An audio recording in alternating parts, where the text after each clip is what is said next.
It is so great to have lesbian legend Megan Rapinoe leading the world. I mean, what a hero. What a superstar. America is solved. She solved America, folks. She solved it. She stomped on the flag, metaphorically. She told Trump to go stick it. She made up stuff about the gender pay gap, and now race relations and women's power and whatever the hell else she complains about are all over. She solved America. Megan Rapinoe. Don't we pay her salary? Don't we pay her salary? No? Are you sure? We don't subsidize any of that nonsense known as women's soccer? Okay, good. We shouldn't. I hate soccer. We shouldn't pay for clowns like Megan Rapinoe and Colin Kaepernick to kick balls around.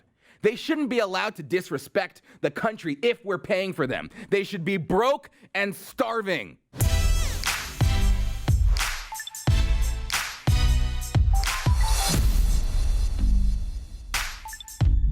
Megan Rapinoe, she's mad because she's not getting paid enough money. Poor baby. You know, and all of them are mad, actually. All of the women's soccer team, they're shouting, "We want more money. We want more money." And, you know, they're suing. They're suing soccer. They're suing soccer because they don't make enough money. I'm not kidding. They're suing soccer. And the obvious response to that is, well, if you're not making enough money, make more. Earn it. Plenty of women make a lot of money, and they do it by working, not whining. You know, you think that you deserve as much money as the men. Okay, well, let's put you on the field with the men's team, make you compete, and see if you're as good as them.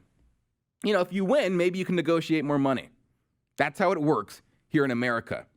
And by the way, you know, she's making just fine money. It's not like she's in the food stamps line. But she went on a wretched Rachel Maddow show to complain about how she doesn't make enough money.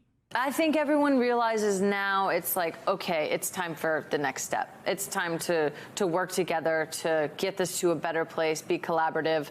The conversation is not about equal pay anymore. It's everybody. It's like, if you're not down with equal pay at this point, or equality, or whatever it is, like, you're so far out of reality in the conversation that we can't even go there. I think it's time to move to the next phase.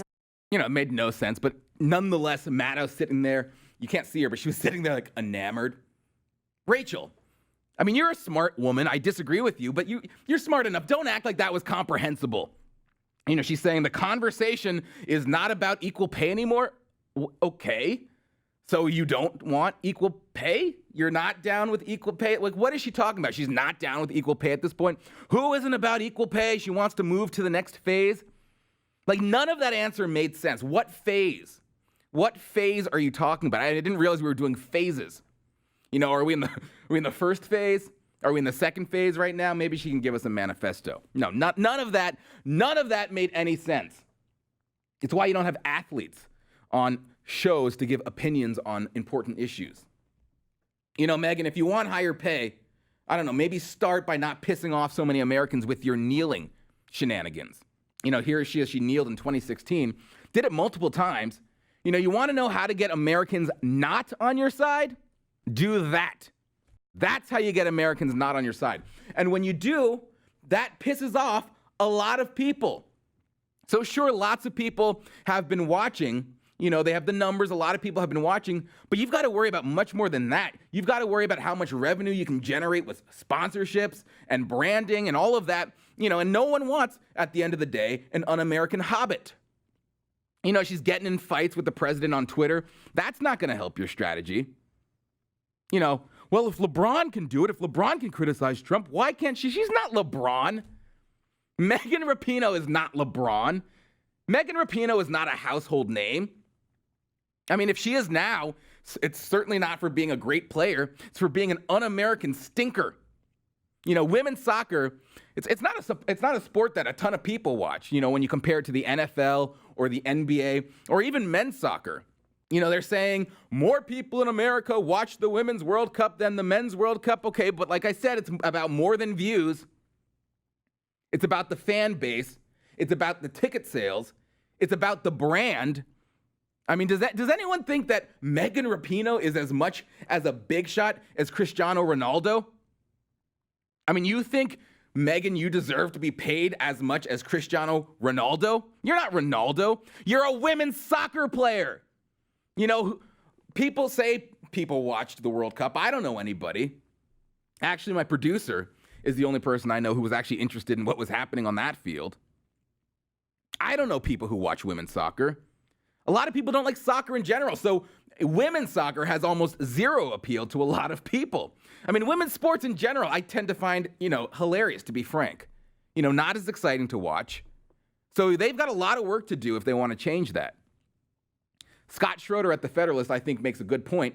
I mean, women's soccer is not that established. It's on the up and up. But, quote, they are not currently a multi-billion-dollar enterprise. They are still working towards building up a national fan base that will consistently buy tickets to their games, purchase their gear, and watch their televised games. Success, it depends on appealing to a much wider portion of the population than they currently do.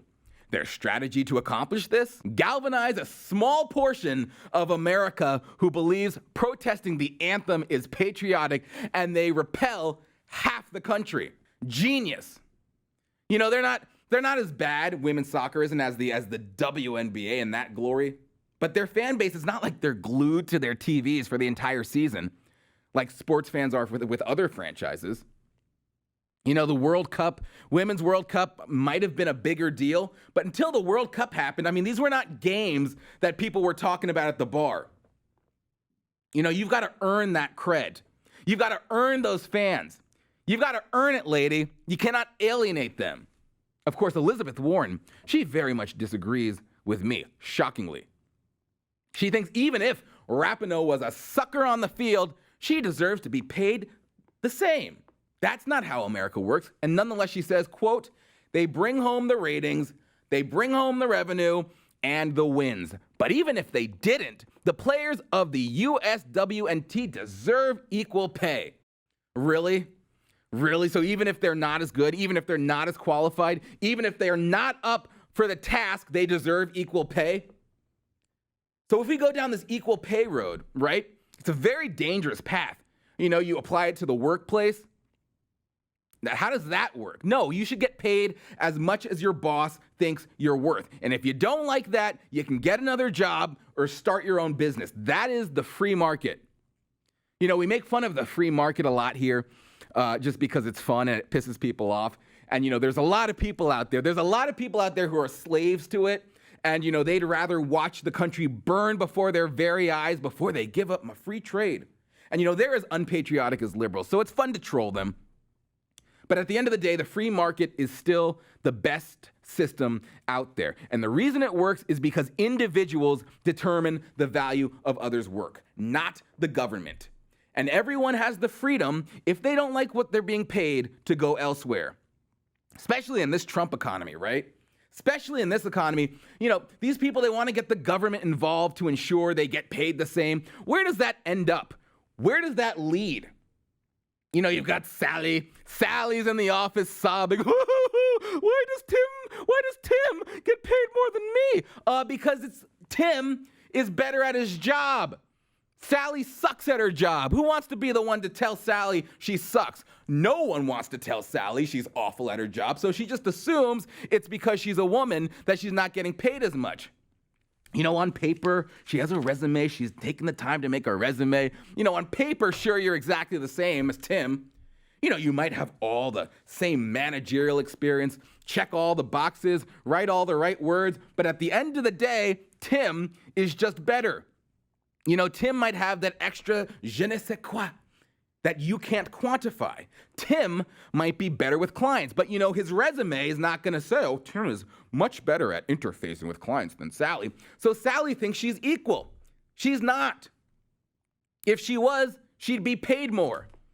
If women were cheaper to hire but just as good in the office place, employers would only hire women. The reason they don't is because sometimes men are just better at their jobs, and it has nothing to do with sex. It has everything to do with qualifications. So either go in the bathroom and cry about it, or go home and start a family if the workplace isn't for you.